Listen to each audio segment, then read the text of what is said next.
my name's Andrea Cowan. I live in Loughgall, and during COVID I started Loughgall Hedgehog Rescue. It all came about, so 25, 30 years ago, one of my mum's dogs disturbed a nest of babies. I didn't know what to do. I phoned Belfast Hedgehog Rescue, and it all started from there. So over the years I've been rehabbing, which is basically taking them in, building them up and releasing them again. But at the start of COVID I really went more into the rescue end, which is basically taking hedgehogs in that are injured, giving them treatment here or making sure they get their correct veterinary treatment, taking in babies that are underweight coming up to winter time, and just continuing on from that, and then getting them to released to either back to their area that they've came from or to a new area which is maybe more suitable away from busy roads or dog attacks and things like that. It's a lot of my knowledge has been gained over the years, and also talking to other rescue people, working with good vets, the British Hedgehog Society. A lot of rescues in England are very, very helpful. Vale Animal Hospital, things like that. USPCA here have also been great. So, and I'm always learning, and I will always be learning till the day I die about hedgehogs. It's one of those things. I will never know everything, never, ever. It's always something new to learn about them. They're a wonderful character of a little animal, and like an adult hedgehog can have 6,000 to 7,000 spines. Each spine has its own little muscle, so it allows them to turn and to ball up, or to put their spikes up in different ways. And so they're just a wonderful animal. They are nocturnal, but they will also come out dusk and dawn as well too. So if you see one out during the day, don't panic. First of all, watch what it's doing. So if it's moving at a steady pace along the side of fences and seems to be carrying stuff, that's a mum getting ready to feed her babies, or going to feed her babies, or building her nest. If you see one that's turning in circles and moving very slowly, or lying out in the open, that's when you ask for help.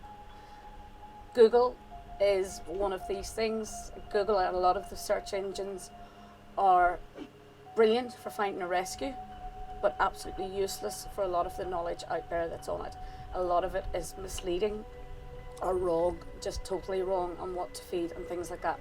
So if you find a sick hedgehog, the first thing you do is you phone a rescue.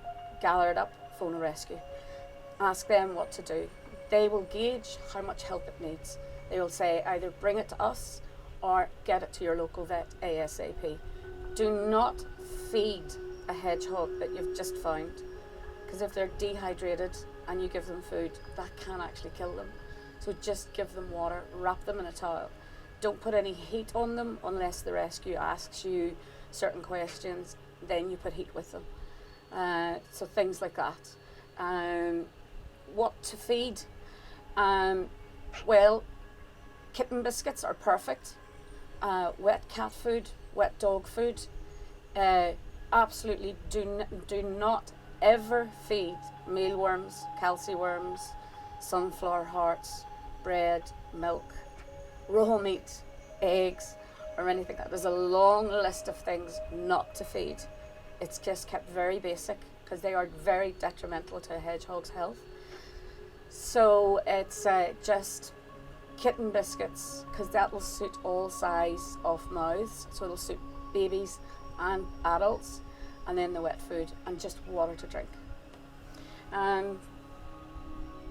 Hedgehogs have very sensitive hearing, so they will hear you coming, but they don't necessarily run from you. So a lot of them get very badly injured when people are strimming, because when they hear that loud noise, their result is not to flight, but more to just roll into a ball to protect themselves.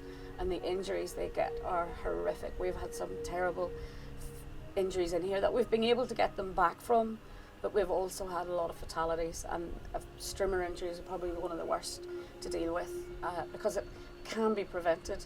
So if you're out strimming, check down at the very, very bottom base of the plant. Put your hand in. Don't put a stick in, put a hand in. And if there's a hedgehog there, you will feel the spines. again, if you hurt one, get it to a rescue who will then get help for it. The senses as well too. Their eyes, they're virtually blind during the day, and their eyesight's really not that much better at night time. So their important senses are the nose and their hearing. They're what keeps them alive basically. They protect them. If you want to help hedgehogs, you can set up feeding stations. And if you set up a feeding station, it can actually bring in sick hedgehogs that need help. It will draw them in. And it's essentially during this dry spell, unfortunately in the last week, I've had 3 pass away who were emaciated and dehydrated. Unfortunately, they all came from new developments where the fences are right down to the ground. So the hedgehogs can't pass underneath.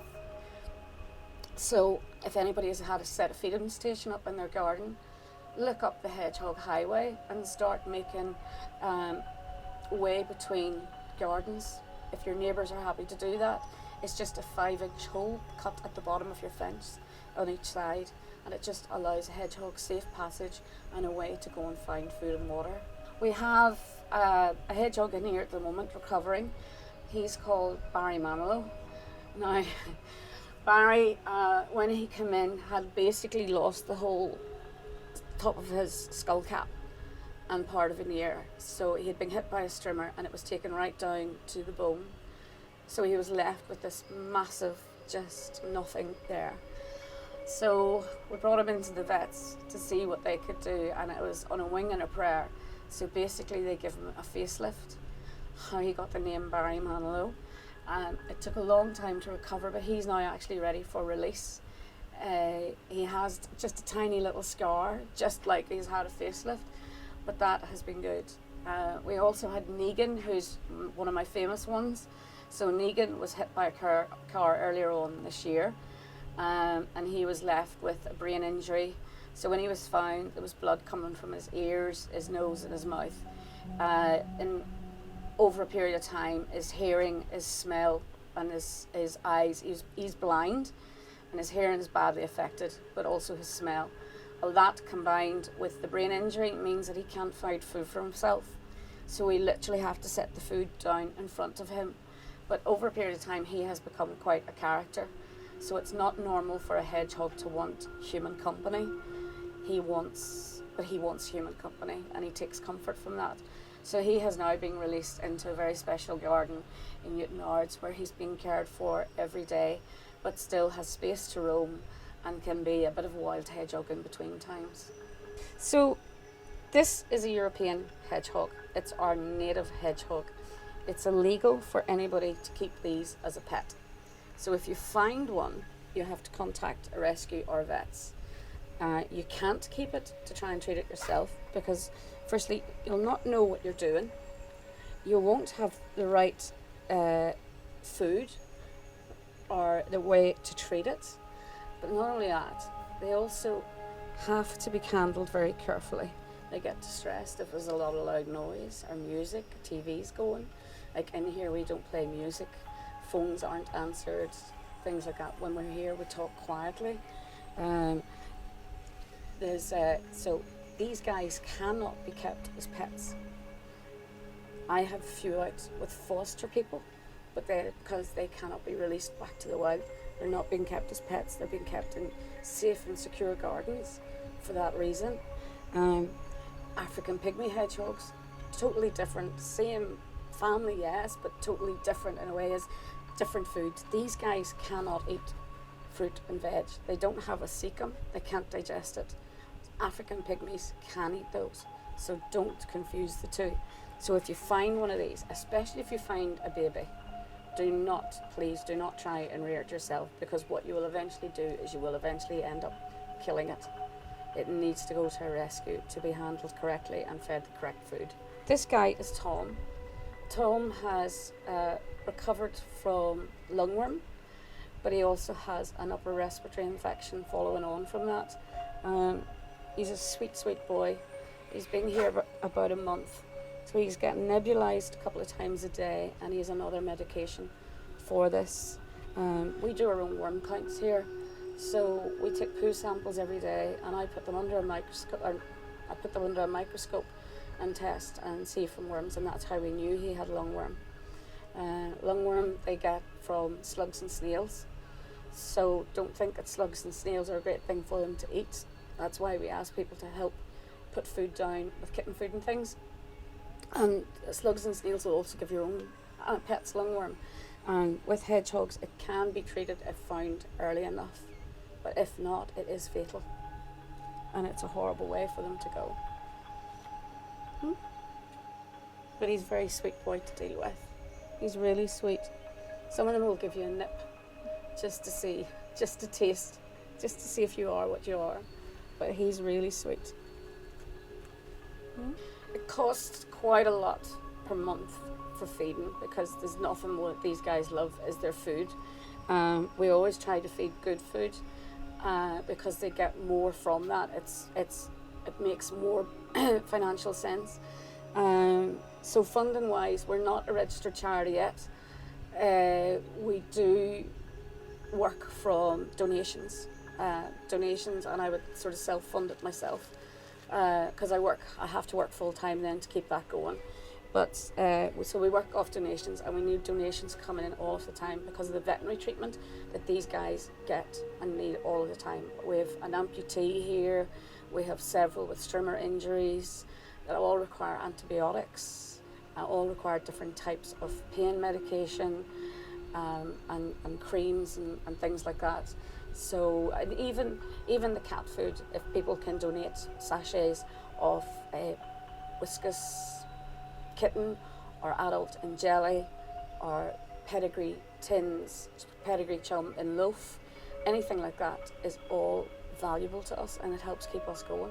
It's the only thing that actually keeps us going is donations like that, because otherwise we wouldn't be able to afford to stay, because we don't get funding from anything else.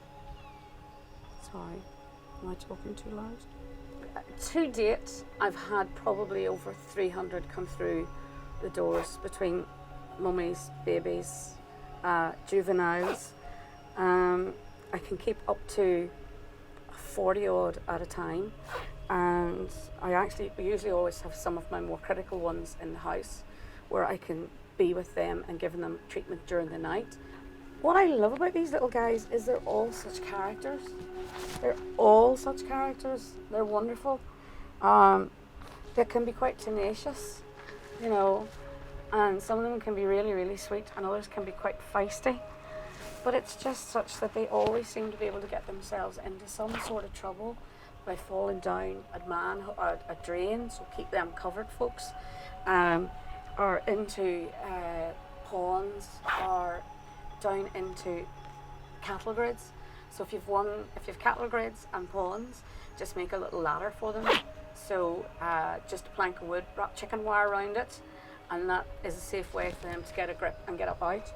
So they're all such wonderful little animals. And my favourites are having the babies in that are having to be hand fed, because they're just like little puppies. They're naughty, they're always up to something. They love to poo, and they manage to seem to be able to fling the poo up the walls and all sorts. And anybody else who rescues and rehabs, that's one of the things we all have in common, is the discussions that we have about hedgehog poo and how far they seem to be able to fling it up the walls of the hutches. It's also very rewarding when you take one in that's very sick, and then you can watch them go back to the wild.